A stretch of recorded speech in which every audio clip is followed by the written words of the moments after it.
Hello, everyone, and welcome to a new edition of the Jazz Flashes podcast. My name is Anton Garcia Fernandez, and you're listening to a new edition of the show, which will be available on jazzflashes.blogspot.com and also on my YouTube channel, Anton GF. And today we have a show that's very special to me because we're going to be talking about a singer and a musician who is really one of my favorites in any style. I've always enjoyed the music of this man. And we're going to have the chance to talk to somebody that has written the only biography in English about this fantastic singer all the way from Cuba. The name of the singer is Benny Moré. You might know him from some of those old records from the 1950s with his big band singing boleros and sones and all kinds of Cuban music and doing it with class and style. And the book that I'm talking about is called The Life and Music of Benny Moré, Wildman of Rhythm. And his author is joining us from West Palm Beach, Florida, and his name is John Radanovich. John, welcome to the Jazz Flashes podcast, and thank you for being here. Thank you very much for having me, Anton. Glad to be here. This book that you wrote, Wildman of Rhythm, which, by the way, is the nickname El Bárbaro del Ritmo of Benny Moré, this is a book that you wrote a few years back that has been published by the University Press of Florida. And it's a book that is really one of a kind because it's the only biography in English of this fantastic singer from Cuba, Benny Moré. Could you explain to us a little bit how you got into the music of Benny Moré and what drove you to write this book? Well, I didn't set out to write a book about Benny Moré. I had no plans whatsoever. But I've been a music writer for most of my life, and though I didn't grow up around Latin music besides mariachi music from Mexican neighbors and stuff like that, my father did love Latin jazz, but especially Dizzy Gillespie. So Dizzy Gillespie really, was a great soundtrack for me. He was obsessed with Dizzy Gillespie. So Chano Pozo and all that stuff was something that I understood when I started writing about this music. And at the time, I had been writing about salsa music for a long time. I'd lived in New York and Chicago and was very interested in all that kind of music. But I'm really a jazz writer and a world music writer. But I kept running into all kinds of salsa people and all that in New York, and was covering New York music for a newspaper in New Jersey. And I kept, deeper I would get into it, of course, many of Benny Moré's songs are standards. And they're standards for lots of salsa and I guess really, I'd say, ever talk to someone like Celia Cruz to do an interview for an article or whatever, they would say, well, there's me, but then there's Benny Moré. Everybody said that. Graciela Perez, so many people said that. And I knew of him from Paris Prado, but I really didn't understand him until or really keyed into him until I heard Que Bueno Baila Usted. And the first time I heard it, I thought, what the heck? This isn't jazz. It's not salsa. It's Spanish. It's definitely Cuban. There's Afro-Cuban in it. There's some other things. There's sort of a jam feel to it. And that really kind of hooked me. But the person I tease him because I have to blame him is Paquito de Rivera. So every time I would run into something I didn't know, Paquito is a font of knowledge about Cuban, that era, because his father had a music store and he was very connected and knew all those musicians. And so he's just full of stories. And every time I would call somebody, I'd talk to somebody and would get kind of curious about a Benny Moré song, he would say, John, you need to write a book about Benny Moré. Quit calling me up and go to Cuba and write this book about Benny Moré, and I ran into, and I didn't know it, but I was already collecting information for years and years on these interviews, and I would store them, of course. And I found this great record, El Trombón Majadero, by Generoso Jimenez, this phenomenal record. And I talked to everyone thought he was dead, and all the musicians I would talk to Jimmy Bosch and all these trombone players, Steve Turre, people would say, oh, no, I think Ken Hinojosa's been dead for 30 years, 40 years, and I talked to Paquito again, and he said, no, he's not dead. I just recorded a record with him. Here's his phone number. You need to go talk to him in Havana. And I was like, okay, all right. And it wasn't that easy to get there. It was harder than it is now. So I needed a license I'm a part-time journalist, but little did I know, if I had known then, I probably would never have gone down the path of writing a book about Benny Moré, because it was so difficult to research. And it took so many years to get the information. It's a fairly thin book, but that took 15 years of research, years and years of research. And part of the problem was because he died right at the time the Bengal curtain kind of comes down. And everything that, if you tried to go back when Castro was still alive, and the system is still in place, it's Stalinist government. So everything that before is evil. Jazz technically used to be, Paquito will say, don't get Paquito started, because he'll go all over it, that jazz used to be illegal in Cuba. It wasn't, whatever, but it was definitely frowned upon. Arturo Sandoval likes to tell the story about how he was thrown in jail for listening to jazz. So, there is definitely some truth to it. But anyway, just to try to find information, there is no archive in Cuba of him. He was a black musician. He was also big band era. He was outside of the country quite a bit too. So there is some stuff to look up. Really, what drew me to it was he died. When I found out he died of cirrhosis at a very early age, I had a great uncle who was very, very magnetic, like Benny was, and everyone knew him, and everyone cried when he tells stories. Still to this day, that's how people approach Benny Moré. If people cry, they argue with me. I can start an argument on the street in Miami and walk away, and it'll still be there hours later about Benny, just about his spelling of his name. So all this intrigued me. And then pretty soon I said, nobody's written a book about this. I think it's my responsibility. So that's how I went down the long, difficult path, but I'm glad I did it, of course. Now, you had been writing about music in general, jazz. You said world music as well, for different newspapers and for publications like Downbeat and Offbeat, and this interest of yours in Benny Moré. You explained a little bit in the preface that it also had a little bit to do with the city of New Orleans. Yeah, oddly enough, there are a lot of connections. I think something like a dozen or 14 revolutions were financed in New Orleans because they were, I call them sister cities, cultural sister cities, because New Orleans is so much older than all the rest of the United States that it was really part of the Caribbean, the whole Caribbean world and exchange of culture. So much of jazz and the instruments that came to New Orleans from the Spanish-American War, all kinds of things influence back and forth our musics, and our musics are united from that. And it just happened to be a friend who was Cuban descent, and which is not uncommon in New Orleans, but they really were absorbed, so there aren't that many Cuban families there. And she wasn't connected to the family or anything like that, but she, knew this music and had it on. And that's the very first time, years ago, that I'd heard that song. And I thought, what the heck is, she said, you don't know who this is and you write about Latin music? What's wrong with you? So there was that too. But, culturally, there's so much connection to jazz from Latin music and the clave itself, really.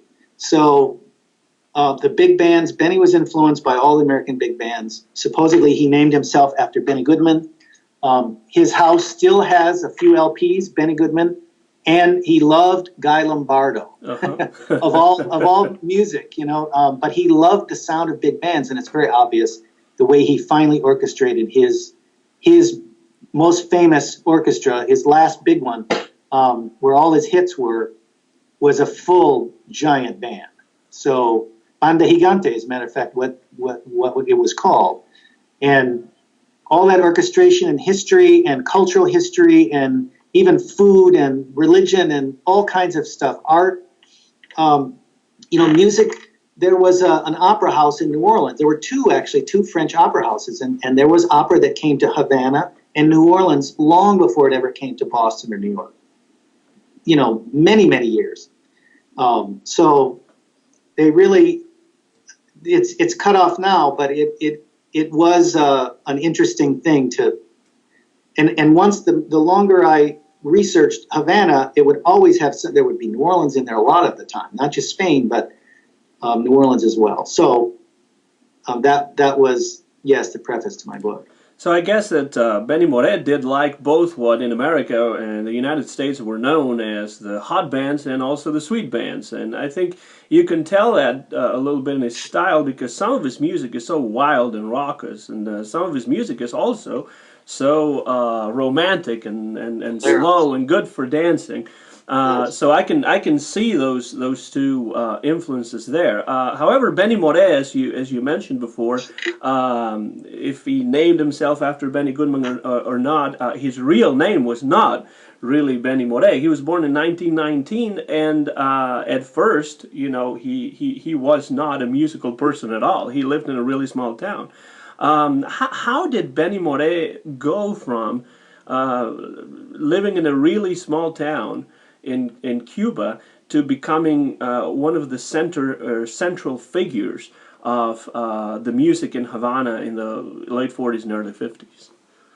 Well, he was born in a agricultural town. It's still pretty far away outside of Cienfuegos, called Santa Isabel de las Lajas, one of his great songs he wrote about it. Mm-hmm. And it's the classic story of creative person going to the big city, or any country person going to the big city to make it. And he was a fledgling musician, but he really was an agricultural worker still. They would play with these huateques and play a little guitar and drink rum. That's still where he was when he went to Havana. But he did want to go become a great singer. And he struggled for many, many years. And eventually he was a really good singer, a natural singer, and just had natural talent, really, is what it. And he sang the things that he had grown up with. So he had grown up with learning a lot of Afro-Cuban rhythms, and they learned the instruments, and that the town that he's from was very, very influenced by African culture. So African culture means dance and music and rhythm. So he brought that as well to his singing. And eventually he was taken as a singer for Miguel Matamoros. So it was the most famous band at the time, and he had finally gotten to that. And that took him to Mexico to tour. And from then on, he never went back until he really was. Mexico was, there were a lot of Cuban, there was so much competition in Cuba by that point, by the 30s and 40s, and especially in the 40s, that he decided to stay in Mexico and eventually sang with Perez Prado and many other musicians there. But that's really where it wasn't even Cuba that he created himself. It really was in Mexico City. Now, we're talking about Mexico City in the 1940s, late 30s and the 1940s. Mexico City and Mexico in general was really one of the most important places in Latin America when it came to the cinema industry, when it came to talking about movies in Spanish, about Spanish-American movies. Mexico was really the place to be. Did that have any sort of influence in Benny Moré's career? There were many, many singers, and it was a very, like you said, a very, very rich era in Mexican classic cinema, the golden age of just so many films and so many singers. Cowboy movies with singers, just like our cowboy movies, because they were modeled after some of those, where all of a sudden there's a man and a woman in a romantic scene, and next thing you know, there's a full orchestra playing, like out in the cactus. Like, where'd that come from? So like Gene Autry and Roy Rogers, right, and Tex Ritter and all of that. Yeah, and so they had their own version of it. It wasn't that far from Los Angeles, but there were a lot of places to work, and so that's why so many Cuban musicians went there and stayed there. And Perez Prado himself did this. It was the same thing, because there was so much mambo going on, early mambo going on in Havana, and his style of music really did well in Mexico City, and Mexicans loved Cuban music. So Benny was a session player, and he also did lots and lots of stuff connected to the film industry. So it kept him afloat until he started to do really well. And when he was ready to go back, he felt he had made it, and he was ready to go back. He still starved when he went back, and he still struggled. But by then, he was definitely a known person on records, on Paris Prado records and all sorts of other records as well, other bands. So he did have to leave to become famous to go back. Could we say then that it was actually Mexico that made him into Mexico the kind of formed him, singer yeah. and into the kind of musician that he was, at least professionally? Absolutely. There's no, because he sang in front of big bands, and he sang in combos, and certainly jazz was there too. So he was influenced by Mexico as much as anything. It's hard to say if he even would have ever existed at the level he did if he were in this sea of all these great musicians in Havana. Probably not. Probably not. But once he got to the level where he could sing with Miguel Matamoros, he was in a different category at that moment.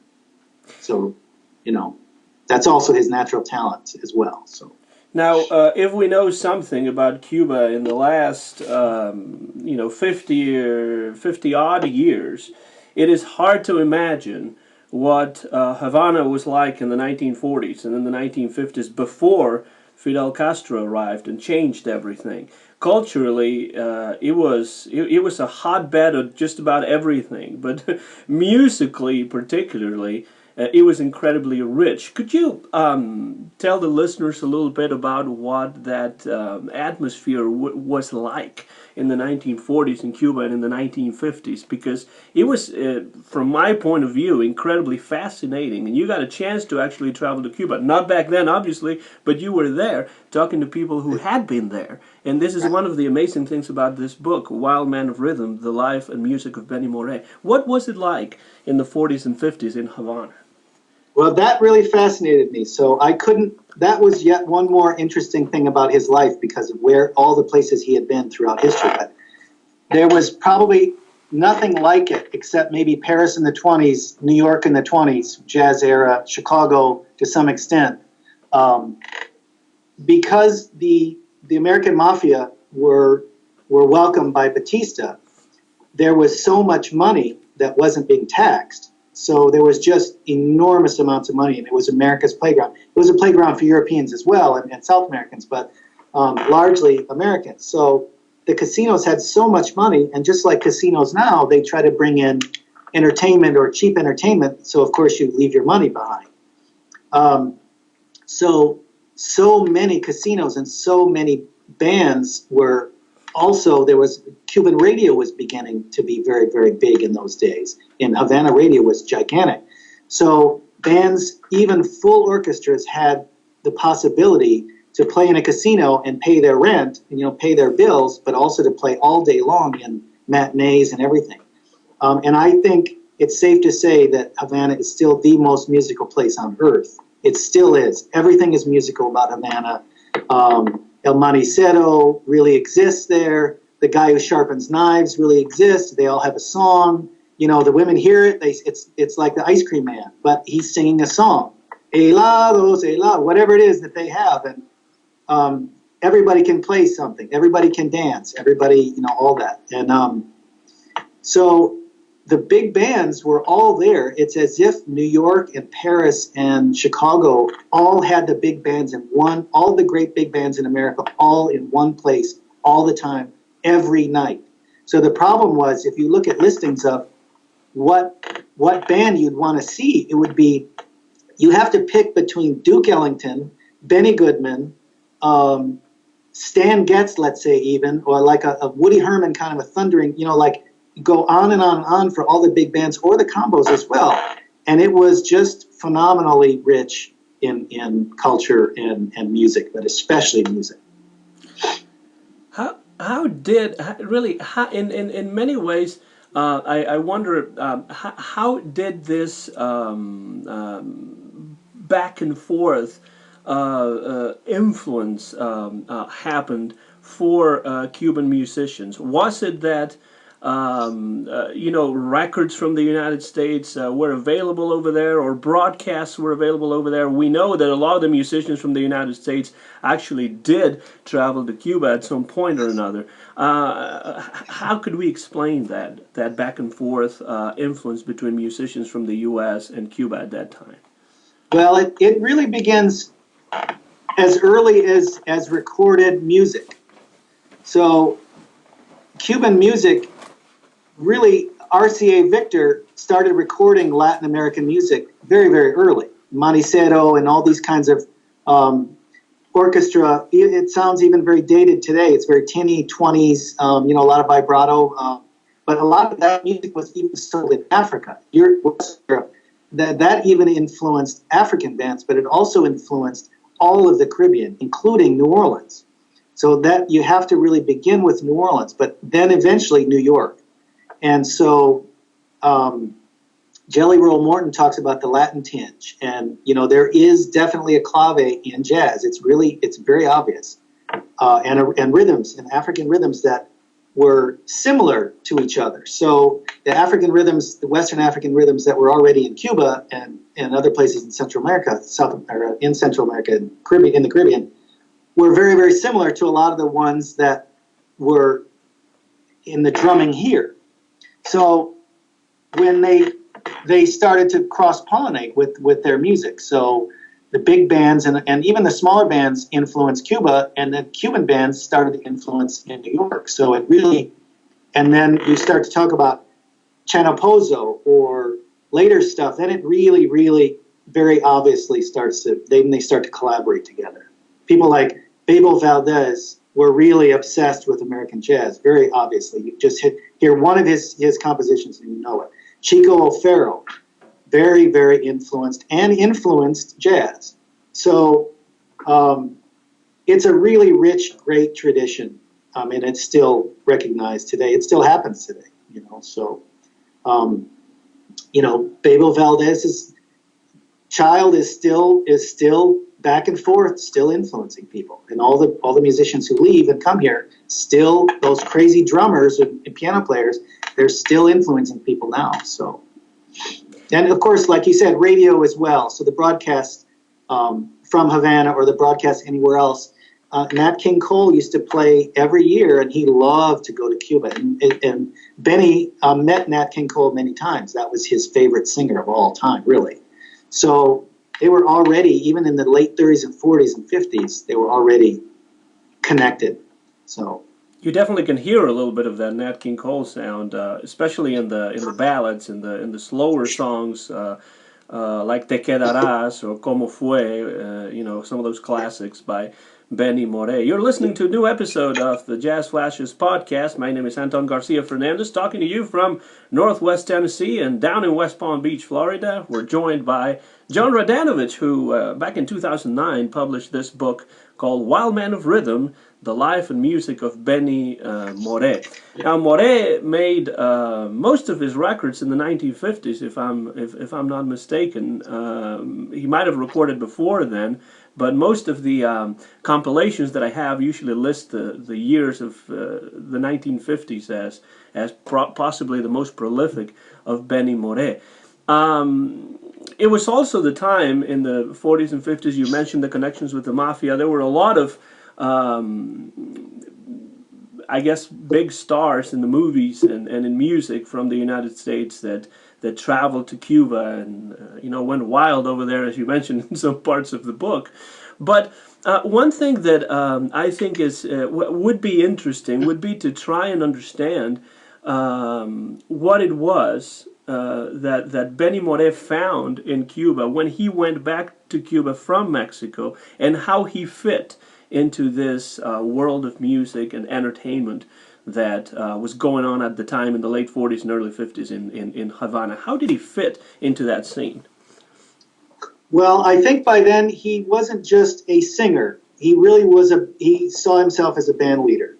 And he hadn't really led orchestras, his own orchestra but he led everyone else's. And because he was such an out there singer and he could never read music, but he wrote lots and lots of songs. So he wrote on guitar, and then he would work with an arranger to I mean, he knew what key it was going to be in and the chords, but chord changes. But by the time he got back to Havana, because there were so much possibilities for big bands, that's when he really started to, I mean, he was doing smaller combos at first, but that's really what he wanted to do all along. And by then he had the confidence, I think.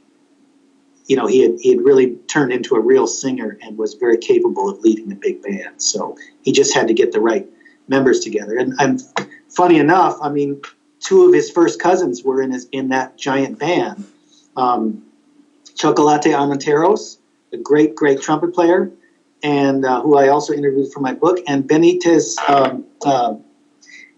his cousin El Conde Negro is a singer. That was his nickname, but he was also his first cousin and taught Benny how to play years back when they were just playing guitar. So he just really had many connections already, and many of those Cubans had come back from Mexico as well. So it really was just putting together a band and playing, basically, at that point, putting together a full orchestra. When it comes to the kind of material that he recorded, it is mostly in the rhythm tunes that you can hear the African influence in his music. You mentioned before that he was a black musician, and so he had a lot of influence from the African side of his heritage, and musically you can hear that really clearly in a lot of the rhythm tunes that he wrote and that he played. But then he also had a romantic side. He was a bolero singer. And in fact, I must say that that's how I first encountered him, in his more romantic, slower side, because as I mentioned to you before we began recording this episode of the podcast, my two grandfathers liked boleros, and they didn't know Benny Moré, but they listened to other singers of the time, like Antonio Machín or Lucho Gatica or the Trio Los Panchos, for example, right? And those were singers who were singing mostly boleros and slower, more romantic music. Would you say that Benny Moré is better remembered as a bolero singer, or more for his band leading and the jump tunes he wrote, so to speak? You ask people of that generation in Miami, and they love the boleros, of course. I think jazz musicians and people who really like big bands and real hard orchestras will definitely gravitate toward all the other wilder, more exciting stuff. But he wrote and sang a lot of huge hits, bolero hits, and he traveled around Central and South America with these hits. So that really spread and that kind of music sells better than the dance stuff. But in a place like Cuba and that era in the 40s and 50s, dance music was it. So you had to play dance music. And whether it's a bolero or a fast tune, it's still dance music. So, my ear doesn't prefer the boleros. I want to hear the wilder stuff, and I want to hear the polyrhythmic stuff. And then his singing that soars over all that is so unique. But Como Fue is quite a song. Como Fue and Amor Fugaz, they're really powerful, amazing songs. So, and then he did duets with Mexican singers as well before he was even famous in Cuba. So he's still just quite an amazing singer. I mean, he could do batangas, he did mambos, he did all kinds of different, because there's so many types of music in Cuba, so many types of songs. And he did cha-chas that were like nobody did cha-chas. So, he's really as full a singer, I think, and band leader as any ever there was, probably in Cuba. So now, when one reads about a singer such as Al Jolson, for example, you tend to hear or to read about Al Jolson how much more exciting he was in a live setting on Broadway at the Winter Garden than his records actually show, or than his movies actually show. In the case of Benny Moré, you can tell from some of the clips that you can find on YouTube and other places that he was a very exciting singer and band leader in person. But I think the records translate pretty well that sound Sure. onto the shellac. Would you agree with that? I mean, it's sometimes records don't really translate the excitement of live appearances, but in the case of Benny Moré, I don't know how the records could be any more exciting.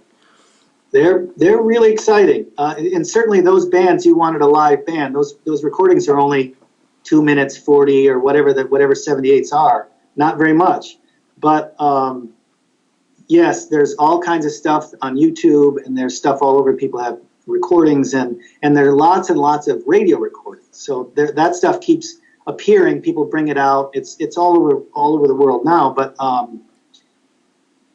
yes, there is no real difference in one of his really great fast songs with the full orchestra to listening. It's of course even more. People are very, very excited in those live shows.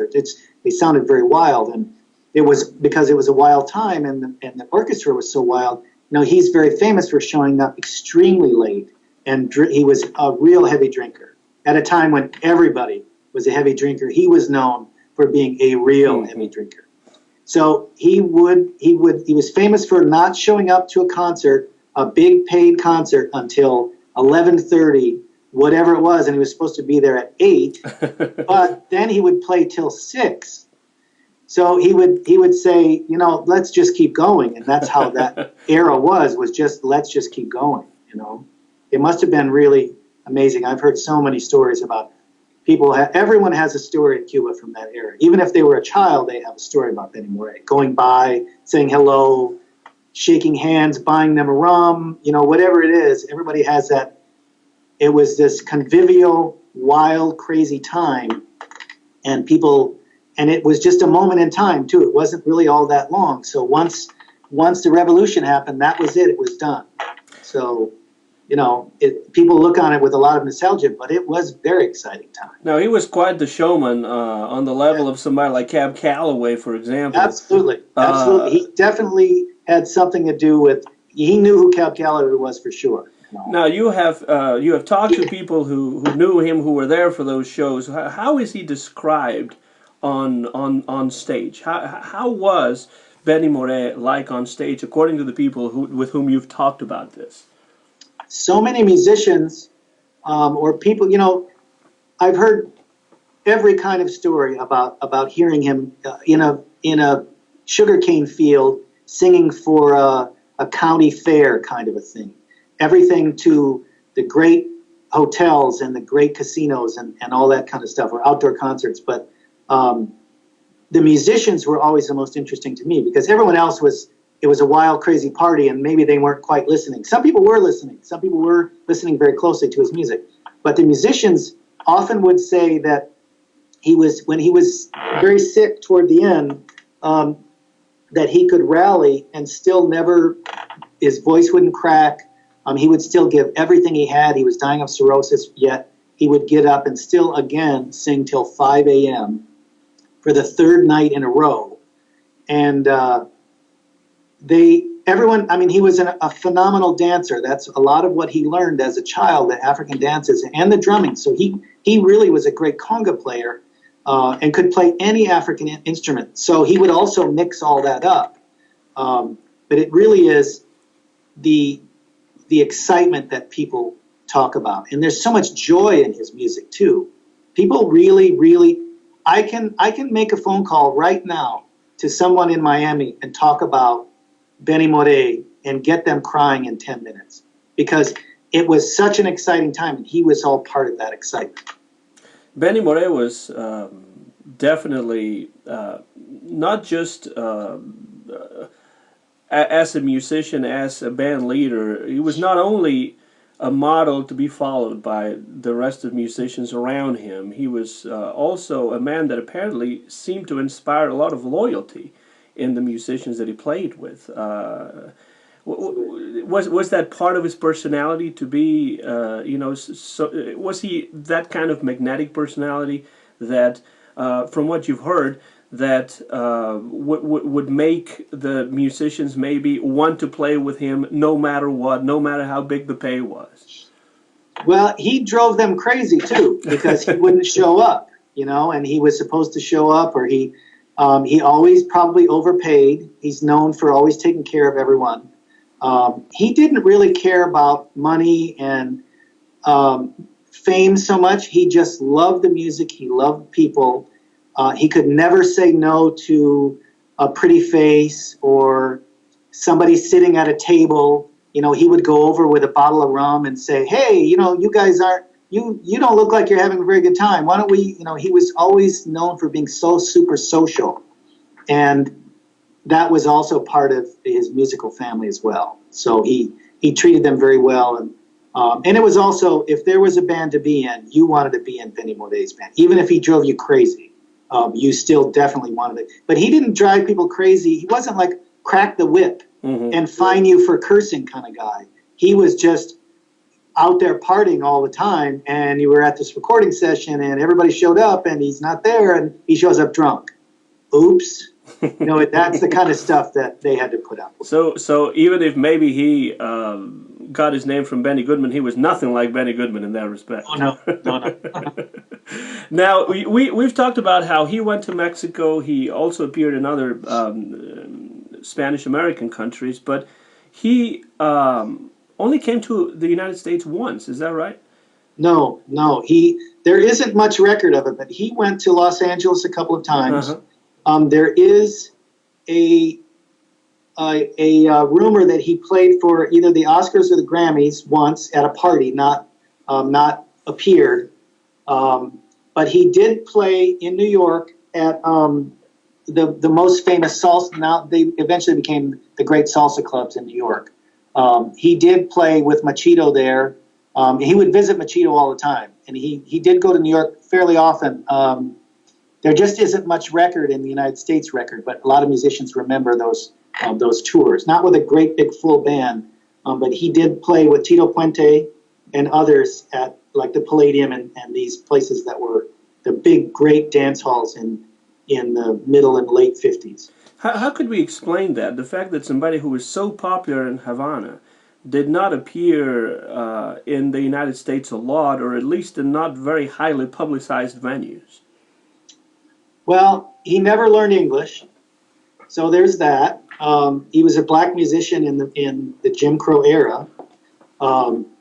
He didn't play jazz, so jazz, those musicians who would have been black could still have gone to New York and kind of, with their talent, been absorbed into that world. There was enough the jazz world and all that. But to tour around, he did tour around the United States to some extent. There were a lot of Cubans in Key West where there weren't very many people, but they did tours. They did play Tampa and other places, but they were mostly where Cubans were, or Puerto Ricans, or people who understood that music and would have known who he was from his records. So, and then when he dies, it's right as Cuba closes off or becomes closed off from the United States. So, and from U.S. policy. So that kind of ended the possibility of people knowing him for some time. In salsa music, yes, he survived after his death. But, it's a real disappointment that he didn't. I think he could have done very well, because big band orchestra lovers would have been like, wow, what is this? So it's a shame, but he wasn't well known, no. Now, everything changed after the Cuban Revolution, culturally and politically on the island, as we know, and this has actually been going on for decades, and it's still going on right now as we speak, even though things have changed a little bit, not so much, not completely. A lot of musicians from that era in Cuba left the island. And yet, Benny Moré stayed behind. He stayed in Cuba. It's also striking. We know that he was his health was failing, and that might be one of the reasons. But as I read the book, it is surprising to me that Benny Moré actually stayed behind. What reasons did he have to stay on the island? Did he like his home so much? It's unclear, really, but he wasn't political at all. So he definitely wasn't pro-Castro. He wasn't pro-Batista. He really was kind of politics never seemed to interest him. He just wanted to drink rum and play and sing. Basically, that was him. I conjectured in the book that he could have probably gone to Mexico City or certainly New York. I mean, Machito would have probably got him in the apartment across the hall from him, and up in Harlem, and he could have done really well, even fading. I think his health definitely had something to do with it, but he also he only translates to cultures that understand that music. So he loved New York, however. He adored New York. So yet he couldn't speak English, but that doesn't mean that wouldn't stop you from going to New York. So I think he really just felt so connected to Cuba, I mean, if New York would have been too much, he could have gone back to Mexico City very easily.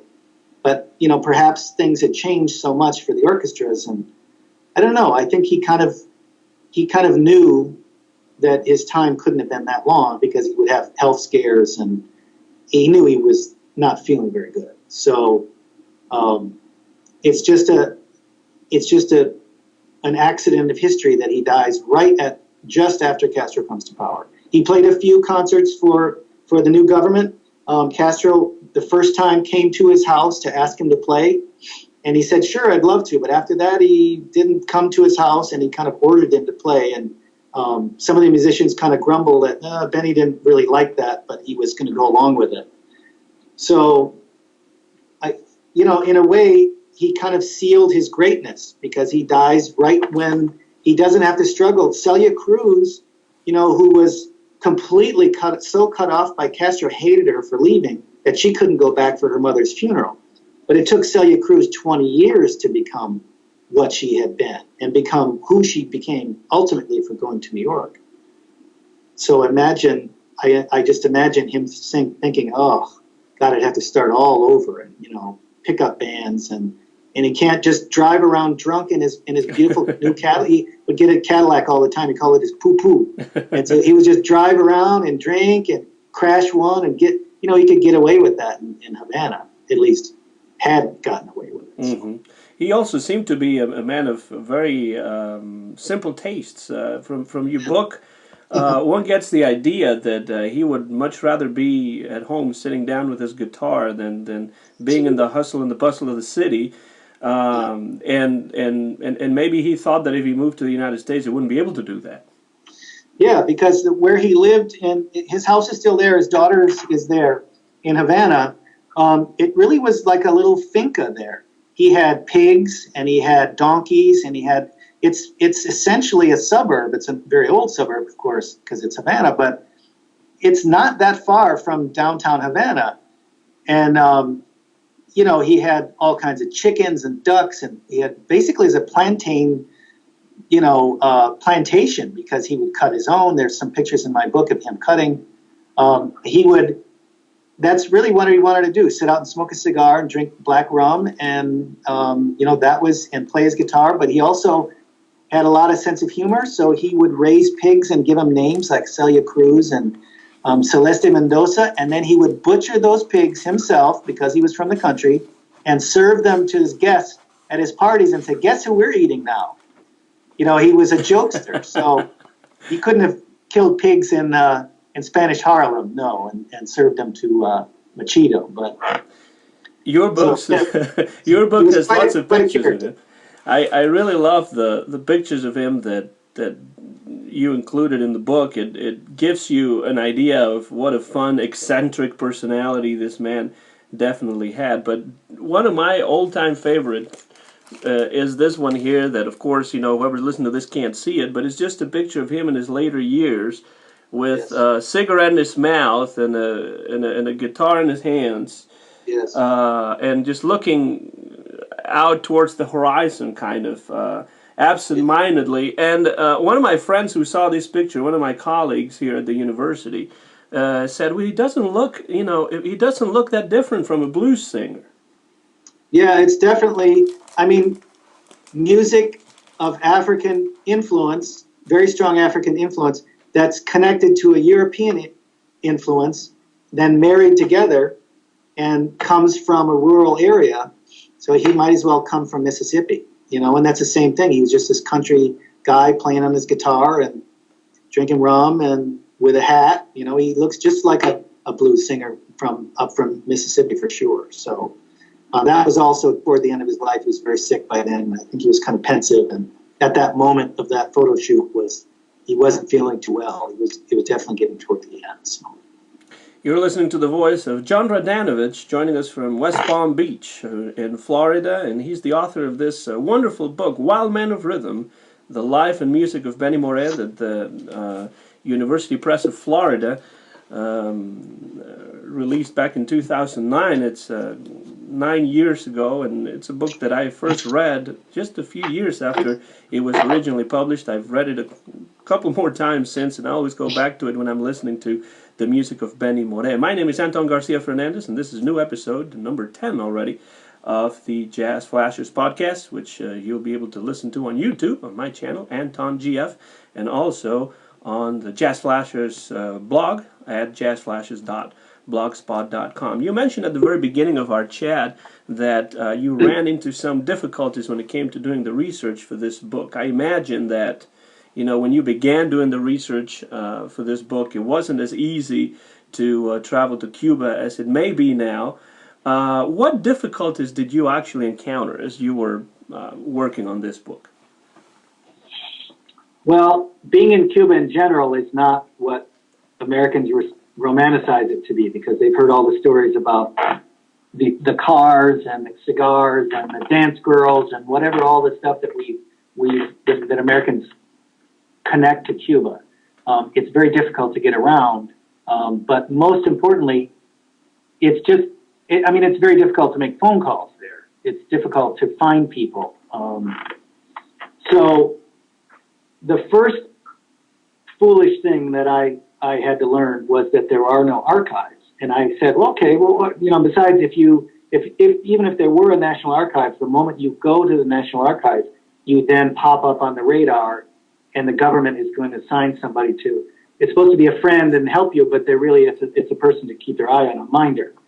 So my friend said, no, don't do that. Just go and talk to the people and find what you can find.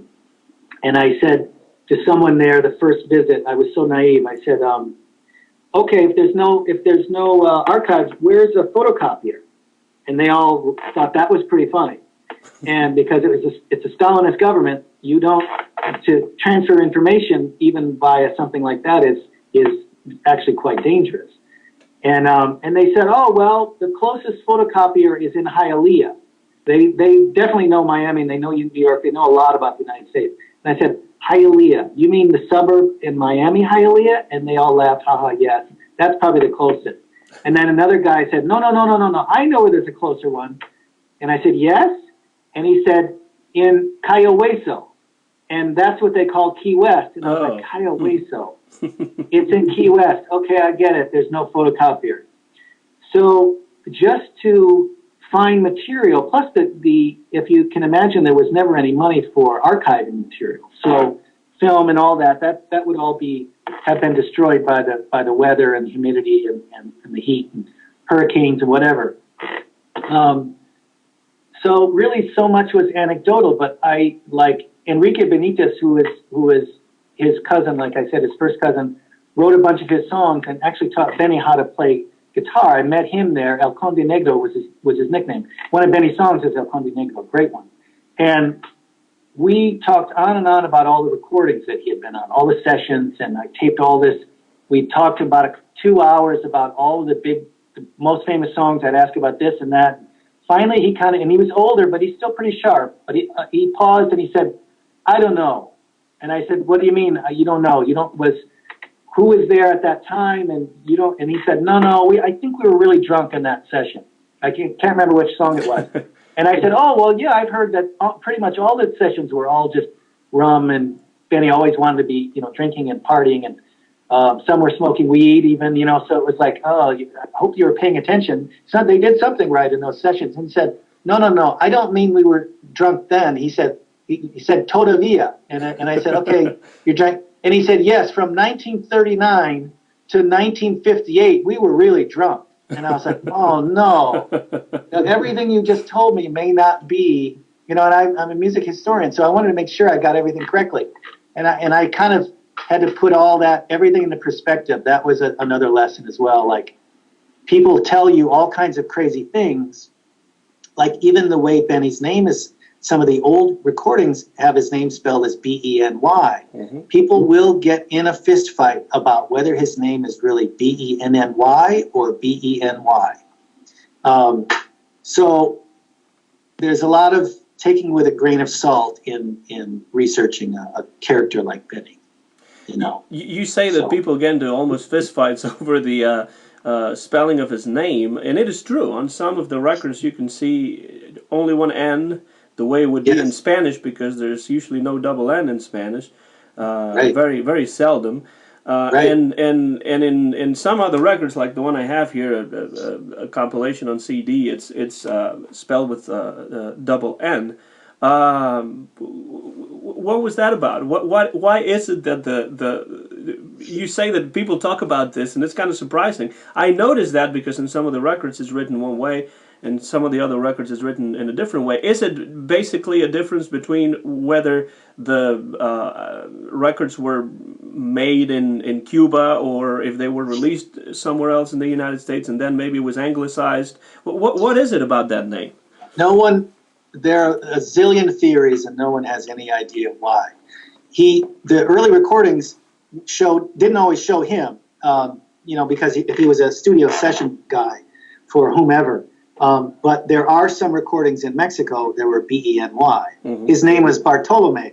So in Mexico at the time, that meant jackass or donkey. So they said, "Oh, you got to change your name." So he changed it to Benny. The family says it was B-E-N-N-Y, but he signed things B-E-N-N-Y in Mexico sometimes, and in Cuba later even B-E-N-Y. You can come up with all kinds of crazy reasons, but no one knows. Everyone said, no, I don't know. Yes, no, I don't know. There were 1,000 different, even from his family members and the band members. So they even disagree. So it's on his gravestone. The Cubans, his wife buried him. His common law wife at the time buried him with that on the gravestone. So I figure that's about as safe as we'll ever get to knowing him. So maybe somebody will really figure it out someday, but I doubt it. It's back. Mexico City was a pretty wild place too in the 40s and 30s. So to find that, I've been to Mexico City. I can't find much of any trace, So you did decide to write it with double N, maybe because your book is in English. Well, no, because that's what the family insists. Mm-hmm. So, yes, I have all those great old recordings with BNY, and I understand all that. I get stuff all the time. I get emails. I get Facebook. People curse, and it's like, like nobody seems to know. Nobody and any Cuban music historian will say, you'll never find it. You'll never figure it out. And that was a surprise to me too. That I pulled my hair out for years, and now I just go with it. It's on his grave. It's what the Cubans call it. Well, how important was for Benny Moré to collaborate with musicians like Generoso Jiménez or Alfredo Armenteros or Alejandro Vivar? These are musicians with whom he composed some of the songs, and we know that he could not read music. He could not really write music, but he could hum the tune, and he could work with his musicians to actually create what the song would be like. How much of an input did he get from these musicians? Well, they were certainly his experts. The ones who they could all read music for the most part. And the arrangers certainly were the advanced. I think of it like Lennon-McCartney. So Lennon-McCartney could read music, however, but they were. That's rock and roll. That's much simpler music than all of the orchestration that they added. But both of them did have input, and they would say, "I want the strings to sound like this, doom, doom, doom, doom," and then they would work with somebody to do that. There's a lot of rhythm and a lot of things you can give for what you want, even with a guitar. And with his singing was so good, so he could sing it probably, and then it just had to be translated, written, in these octaves, and this instrument can't bump up against that one, so that's where the experts would come in and say, yeah, I know you want it to sound like this, but the trombones cannot play at this level, Benny. So they probably kept reining him in. but they supposedly really gave him what he was looking for in a lot of his recordings. And he had been with big bands for years and years, so he really understood how a singer works in those songs. A little bit like Frank Sinatra when he collaborated with Nelson Riddle or Billy May. Absolutely. You know, Sinatra could not really write orchestrations, but he could talk to the arrangers and kind of get the sound he wanted. And if he didn't get it, he could talk to them to try and fix it in some sort of way. And I think that's a really interesting way of working, simply because Benny Moré instinctively knew what he wanted. But he might not be able to, you know, write it down with the right notation or anything like that. But these musicians understood him and the kind of music he wanted, and you know that's what really created that final product that is just so enjoyable 60 years after it was recorded, and probably in 50 years it will be just as enjoyable, if not more. Just as just as fresh as Sinatra, and Sinatra and those great singers. Sinatra said it, I think, too, is how to stay out of the way of the musicians. So you can add your little colors when it's not your, when it's not your moment or whatever, but you still have to work with everybody that's behind you. So you have to fit in just the way they have to fit their solos in. So I think Sinatra is about the closest we can really, maybe a Count Basie band. That's the level I think of Benny. Certainly Cab Calloway, another great, exciting, crazy band, but I think of him definitely as great as Basie big band. To me, they're as exciting and as fresh sounding every time I hear them. It's and they're like, I think I once read somebody who was referring to the Count Basie Orchestra as a well-oiled swing machine, and it really does apply to the bands that Benny Moré sang with. Well, in that case, I'm sure in all the American big bands as well, everybody drank martinis and smoked and all that too. So it's just part of that era. But we have so much beautiful music that comes from it, So. And you mentioned just a few minutes ago that after Castro arrived in Cuba, he didn't arrive in Cuba. After he arrived and he got to power, and this would be maybe hard to understand these days, because there was a time in America, in the United States, where jazz was the popular music of the day. Now it is not anymore. So it's hard to understand how jazz could be seen as dangerous, or how jazz could be outlawed in a way by the government. But it gives you an idea of perhaps the lack of liberties that these people were having to experience after the revolution happened. How is it possible that in the eyes of a government, a music like jazz could be seen as dangerous in the 1960s? Well, and that's a great question. I mean, how can music be revolutionary? How can music change things? But of course, music unites people. But in this case, it really was, jazz was already so much part of their musical culture as much as any other music. But it really is because it represented Yankee culture, imperialist culture. I mean, obviously the United States Marines have been in Cuba and other Central American places far too many times throughout history.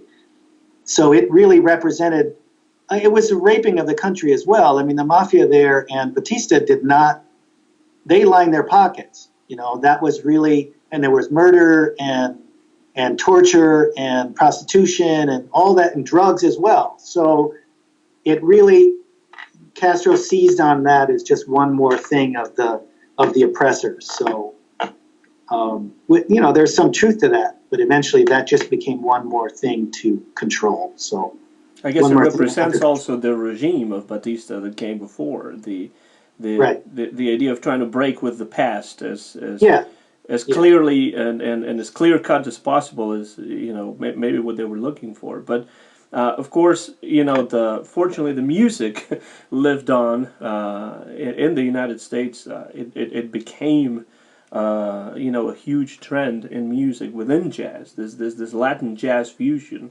that we know about these days actually has its roots in the music of Benny Moré and his contemporaries. So this is one of the reasons why I really want to recommend this book, because not only will you get an idea when you read this book about the life of a unique singer, an icon for the Cuban people on the island and outside of the island. But you also get to understand a little bit what the social and historical context was behind the rise to stardom and to fame of Benny Moré, and how this music played into the lives of people in Cuba in the 1940s and 1950s.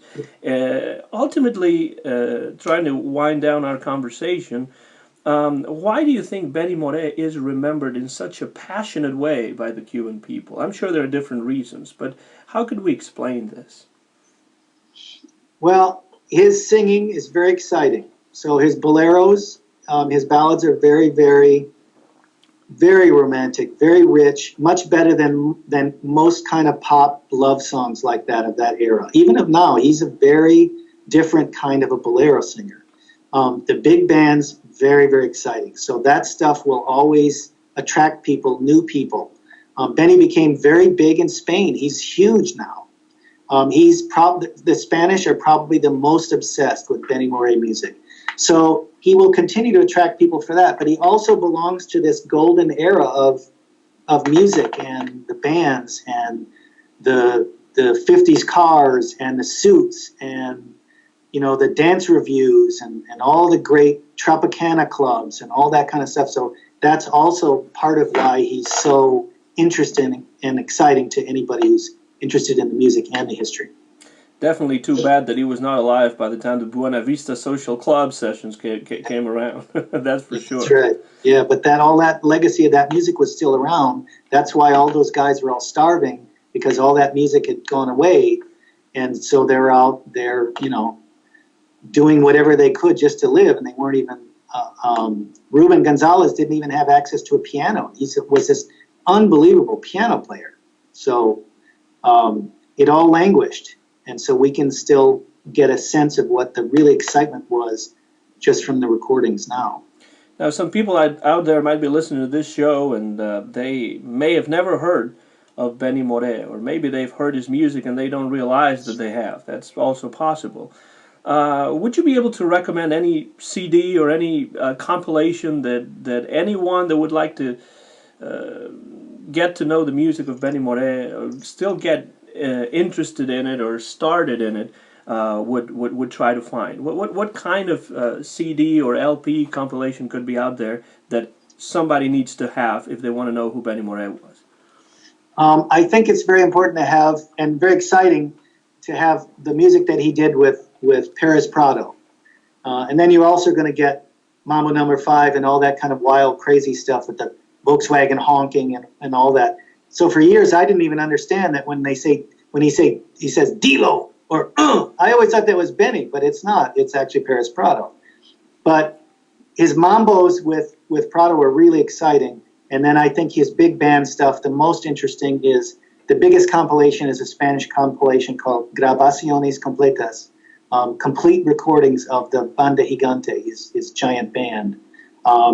It's a bit expensive, but it's 4 records and it's all the great stuff, including all his boleros as well. So that one would have in excess of about 100 recordings. So yeah, and almost all of them were hits, really. So in Cuba, at least, and many are still sung today. So I would also recommend strongly El Toyo was his nickname, El Toyo. Generoso Jimenez, who he in Que Bueno Bailo Usted, he said Generoso Que Toco Usted, and that El Trombón Majadero is just another magnificent, and it's that same era, the same band, a little bit after Benny's death. That's also very, very exciting to hear, a really exciting arranger and trombone player. That's really one of the wonderful things about this recordings is the musicians talk to one another and they egg each other on, and they mention their names, a little bit like Bob Wills used to do on those Western Swing recordings, where he would say who was soloing on the electric steel or something, and it is such a down home feeling, when you listen to that kind of thing. It just brings the musicians who were recording this 60 years ago so much closer to you when you know who they are and how much fun they're having in the studio, and you're having fun right along with them because of that. So definitely, what I would say, I think your recommendations are fantastic, and I actually, have most, if not all, of those records that you mentioned on CD. But every time I see a compilation of Benny Moré, which is not often, but when I do, I always buy. It doesn't matter if I already have the songs or not. It doesn't matter if it's an American or an Italian or a Cuban. I've done the same thing. Yeah. You can't help yourself. And of course, this book, which is the main reason why we got a chance to talk today to John Radanovich. He wrote the book on Benny Moré in English, The Life and Music of Benny Moré, Wildman of Rhythm, and that was actually the nickname of Benny Moré, El Bárbaro del Ritmo, the barbarian, or the wild man of rhythm. And this book, I really recommend it. It's not very long, it's really well written, it's full of information, and it was published back in 2009 by the University Press of Florida. I have it in my hand right here, and I'll say it again. The Life and Music of Benny Moré, Wild Man of Rhythm, by John Radanovich, who was kind enough to meet us today, join us today thanks to the marvelous technology of the internet. We were able to record this conversation with him. It's down in West Palm Beach, Florida. Beautiful, beautiful place that I only visited once in my life, but I'm hoping to go back at some point. And my name is Anton Garcia Fernandez, and I've been talking to you from Martin, a small town in northwest Tennessee. John and I are joined by our love for the music of Benny Moré and for the musical heritage of Cuba. It's been an absolute pleasure. Thank you so much, John, for participating on this episode of the Jazz Flashes podcast. Thank you very much. This has been a new episode of the Jazz Flashes podcast. You'll be able to listen to this on my YouTube channel, Anton GF, and also on jazzflashes.blogspot.com. It has been recorded live from Martin, Tennessee. The copyright is mine, Anton Garcia Fernandez, the year 2018. Thanks again, and let's keep listening to the wonderful music of Benny Moré. Thank you, John. See you soon. My pleasure. See ya.